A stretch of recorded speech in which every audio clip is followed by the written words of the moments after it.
ऐसा लग रहा था कि चद्दर का नीला रंग बख्शी सर के अंदर से निकल रहा था। चद्दर उनके पांव तक आई और फिर आदित्य ने उसे अपने हाथ में आराम से खड़ी कर लिया। कमरे में सभी की सांसें थम गई और सब एक टक बख्शी सर को देखने लगे। एक ऐसा मोमेंट था जो जिंदगी में कभी कभी या फिर कभी भी देखने को नहीं मिलता है। यही वजह थी कि आदित्य के अलावा किसी को कुछ भी समझ नहीं आया। अनामिका ने अपनी मां के हाथ को पकड़ लिया और डॉक्टर ईरानी ने भी एक कदम पीछे ले लिया। आदित्य ने अब टेबल पर पड़े एक लाइटर को उठाया और उसे अपने हाथ को ऊंचा करके कमरे में लगे इमरजेंसी वाटर शावर की ओर इशारा करने लगा। कुछ आधे मिनट के बाद लगे फायर शावर चालू हो गए और कमरे के अंदर तेज बारिश शुरू हो गई। आदित्य का ध्यान इन सब से बिल्कुल नहीं भटका। वो अभी भी चद्दर को बड़े ही सलीके से पकड़े हुए था। फिर उसने अपना हाथ उठाकर चद्दर को इमरजेंसी वाटर शावर के बिल्कुल नीचे रख दिया ताकि पूरी चद्दर गीली हो पाए। जब चद्दर अच्छी तरह से गीली हो गई तब आदित्य ने टेबल पर से एक गिलास उठाया और चद्दर का सारा नीलापन उसमें निचोड़ दिया। इन सारी चीजों को देखकर डॉक्टर ईरानी सोचने लगे कि क्यों ही उन्होंने कमरे में रुकने की सोची। जब ठीक समय था तभी उन्हें वहां से निकल जाना चाहिए था। वो आदित्य को देख रहे थे जो पूरा जोर लगाकर चद्दर को गिलास में निचोड़ चुका था। आदित्य ने उस गिलास को उठाया और फिर उसने गिलास के अंदर का सारा नीला पानी एक घूंट में पी लिया। जब आदित्य ने सारा पानी पी लिया तो एक डकार उसके मुंह से निकल आई। उसने अपने पेट को सहलाते हुए कहा, मुझे लगता है कि आज कुछ ज्यादा ही खा लिया। इसके बाद आदित्य ने लगातार 5-6 डकार एक साथ ली। डॉक्टर ईरानी और बख्शी सर के परिवार को आदित्य पागल नजर आ रहा था, लेकिन ऐसा था नहीं। साइंस ये मानता है कि हर चीज के अंदर एनर्जी का हाई फ्लो होता है और इंसान भी तो एनर्जी से ही बना है।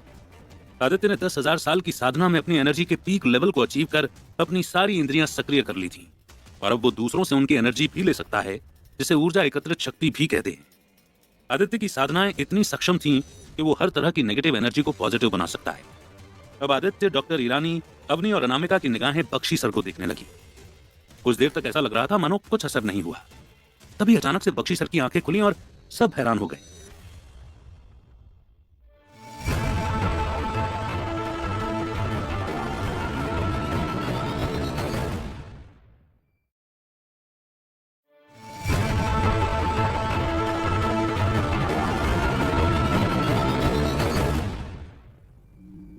कमरे के बाहर खड़ी भीड़ में बातें अभी भी इधर उधर उड़ रही थीं। लोग एक दूसरे से पूछ रहे थे कि क्या आदित्य ने बख्शी सर को ठीक कर दिया, या फिर जैसा कि निखिल कह रहा था उसी तरह आदित्य बस एक पागल है। उनकी बातें सुनकर निखिल को अपने आप पर गुरूर हो रहा था और साथ ही साथ आदित्य पर गुस्सा भी आ रहा था।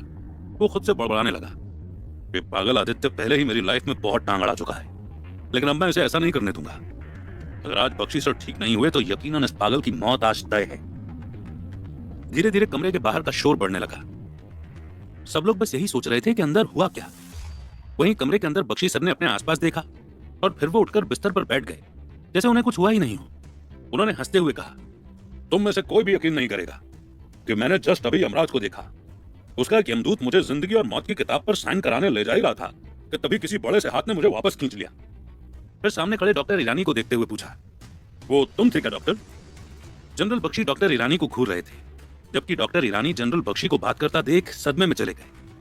उन्होंने अपने 40 साल के करियर में आज जो कमाल देखा ऐसा कभी नहीं देखा था।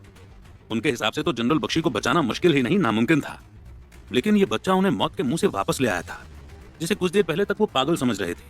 कुछ जवाब नहीं आया तो बख्शी सर ने एक बार फिर डॉक्टर से पूछने की कोशिश की, अरे भाई जवाब दो, तुम तो मुझे ऐसे देख रहे हो कि जैसे कि मैं मर ही गया था और भूत बनकर तुमसे बात कर रहा हूं। तुम ही थे ना डॉक्टर जो मुझे उस नर्क के दरवाजे से वापस लेकर आ गए? बताओ। जनरल बख्शी मजाकिया लहजे में बात करते थे और मजाक में ही कई गंभीर बातें कर देते थे। इससे पहले कि डॉक्टर ईरानी कुछ कहते, अनामिका ने जनरल बख्शी को रोते हुए जोर से गले लगाया और कहा, दादू, हमें तो लगा था कि हमने आपको खो दिया। मुझे आपको हंसता और बोलता हुआ देखकर इतनी खुशी हो रही है कि मैं बता भी नहीं सकती। मैं आज बहुत बहुत बहुत ज्यादा खुश हूँ। अनामिका, तुम भी ना बिल्कुल बच्चों जैसी रो रही हो। मैं जिंदा हूँ, चिंता मत करो। नर्क में आदमी सिर्फ एक बार ही जाता है और देखो मैं वहां से भी लौट आया। पर ये डॉक्टर को क्या हुआ है? आज तक तो इतने शांत कभी नहीं दिखे, आज इनके होश क्यों उड़े हुए हैं? इससे पहले कि अनामिका कुछ कहती, पीछे से अवनी ने अपने आंसू पोंछते हुए कहा, पापा, डॉक्टर ईरानी के होश उड़े हुए हैं क्योंकि ये तो आपको मरा हुआ डिक्लेयर कर चुके थे। उनके हिसाब से तो आप कभी ठीक नहीं होने वाले थे, लेकिन फिर इस आदित्य ने अपनी शक्तियों का इस्तेमाल करके आपको वापस जिंदा कर दिया। आपकी तबीयत ठीक होने का असली हकदार तो यही है। जनरल बख्शी ने कंफ्यूज होकर कहा, मतलब मैं कुछ समझ नहीं पा रहा हूं। एक एक करके अनामिका और अवनी ने कमरे में हुई सारी बातें बख्शी सर को बताई। जैसे जैसे कहानी आगे बढ़ती गई, बख्शी सर के चेहरे पर स्माइल आ रही थी और वो आदित्य को घूरे जा रहे थे। कहानी खत्म हुई और आदित्य तो जैसे बख्शी परिवार के लिए भगवान जैसा बन गया। बख्शी सर ने अपनी चमकती हुई आंखों से आदित्य को देखते हुए कहा, ये जितनी भी बातें इन दोनों ने मुझे अभी बताई हैं, इनमें से एक को भी मैंने अपनी आंखों से तो नहीं देखा, पर मैं इतना कह सकता हूँ कि जिस यमदूत को मैंने अभी देखा था वो बिल्कुल असली था, और इसलिए मैं मानता हूँ कि तुम ही मेरे जीवन दाता हो आदित्य। मैं रिटायर्ड जनरल रामकृष्ण बख्शी तुम्हें अपनी जुबान देता हूँ कि आज से ये बख्शी परिवार हमेशा तुम्हारा एहसानमंद रहेगा। अगर तुम्हें कभी भी कोई जरूरत हो या मुसीबत हो, बस एक बार हमें याद करना, हम हमेशा तुम्हारे साथ रहेंगे। आज से तुम खुद को बख्शी फैमिली का ही एक हिस्सा समझना। आदित्य को बख्शी सर की ये बात सुनकर अंदर से बहुत अच्छा लगा, क्योंकि वो जानता था कि जिस काम को करने के लिए वो आया था उसने पूरा कर लिया है। अगर बख्शी जिंदा है तो अब उसे शहर में किसी से डरने की जरूरत नहीं है। इससे पहले कि वो आगे कुछ और कहता, कमरे के बाहर खिड़की से झांक रहे लोगों ने चिल्लाना शुरू कर दिया, बख्शी सर को होश आ गया, इस आदमी ने कर दिखाया। दरवाजा खुला और 1 सेकंड में भीड़ उमड़कर अंदर आ गई। उस भीड़ में बख्शी परिवार, डॉक्टर ईरानी और आदित्य बिस्तर के पास खड़े थे। लगभग 50 लोग उस कमरे में खड़े थे, लेकिन कोई भी आदमी कुछ भी बोलने के लिए तैयार नहीं था। सब बस बख्शी सर की तरफ ऐसे देख रहे थे मानो बिस्तर पर कोई इंसान नहीं भूत बैठा है। भीड़ के आने से डॉक्टर ईरानी को थोड़ा होश आया और उन्होंने पास खड़ी नर्स से कहा, कॉल डॉक्टर कुमावत क्विकली, हमें सर का एक बार फुल बॉडी चेकअप करना पड़ेगा। डॉक्टर को टोकते हुए बख्शी बोले, नहीं डॉक्टर, मुझे किसी चेकअप की जरूरत नहीं है, मैं फिट और फाइन हूँ और अंदर से मैं ये फील कर सकता हूँ, मैं दौड़ सकता हूँ, ड्रिल कर सकता हूँ और करवा भी सकता हूँ। इतना कहने के बाद बख्शी सर ने अपने दोनों हाथों से आदित्य के हाथ को थामते हुए कहा, ये सब तुम्हारी वजह से हुआ है young man, thank you so much. Aditya ने रिस्पेक्ट के साथ बख्शी के दोनों हाथों को उनकी गोद में वापस रख दिया। इसके बाद आदित्य जाकर डॉक्टर ईरानी के पास हाथ बांधकर खड़ा हुआ और सरकास्टिक टोन में बोला, क्या हुआ डॉक्टर ईरानी, क्या अब आप ये मानते हैं कि आप एक नासमझ डॉक्टर हैं जिसने बहुत जल्दी हार मान ली थी? डॉक्टर ईरानी ने हल्की सी मुस्कान के साथ मुंह नीचे कर लिया। आदित्य ने दोबारा कहा, मैं सुनना चाहता हूं डॉक्टर ईरानी, क्या आप एक बार बोलकर अपना एक्सेप्टेंस देंगे कि आप एक नासमझ डॉक्टर हैं? डॉक्टर की हंसी चली गई और चेहरे का रंग सूखने लगा। उन्हें पता था कि जितनी बेइज्जती आदित्य की उन्होंने की थी, अब आदित्य उसका बदला लेगा।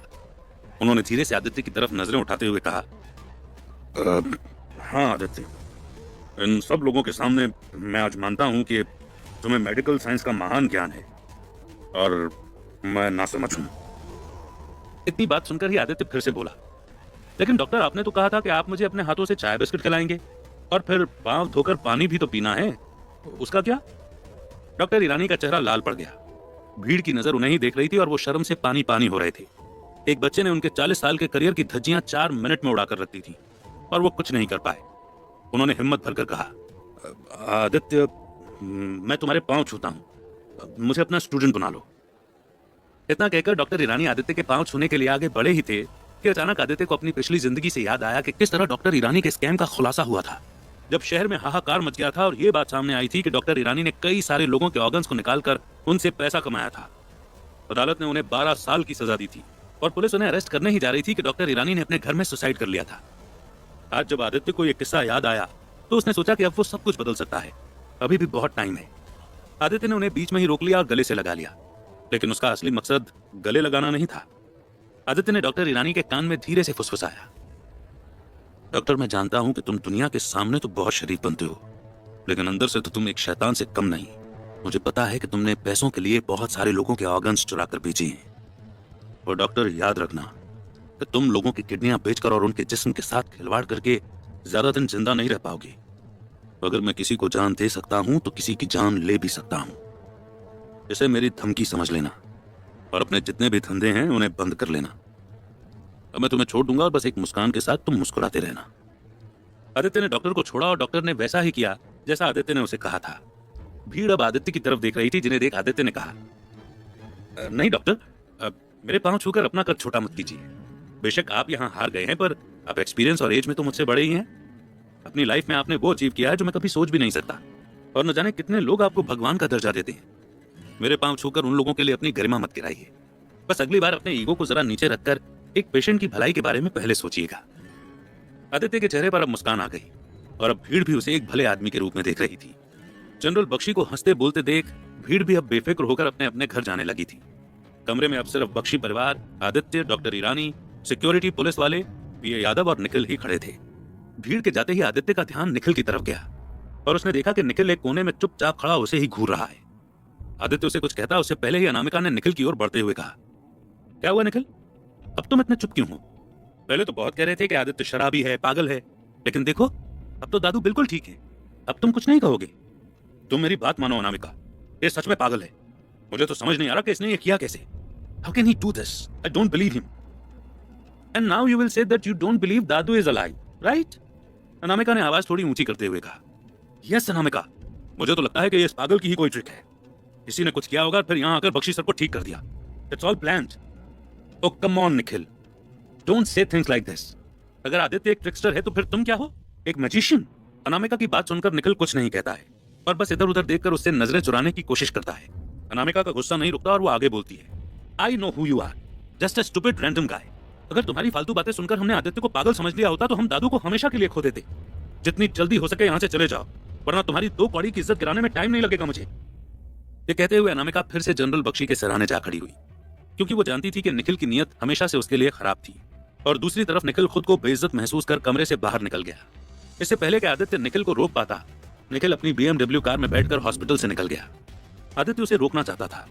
उसके मन में कई सवाल थे जिनके जवाब शायद निखिल ही दे सकता था, जैसे कि उसके परिवार की मौत और बर्बादी के पीछे शायद निखिल ही था, या फिर निखिल का ही कोई करीबी है।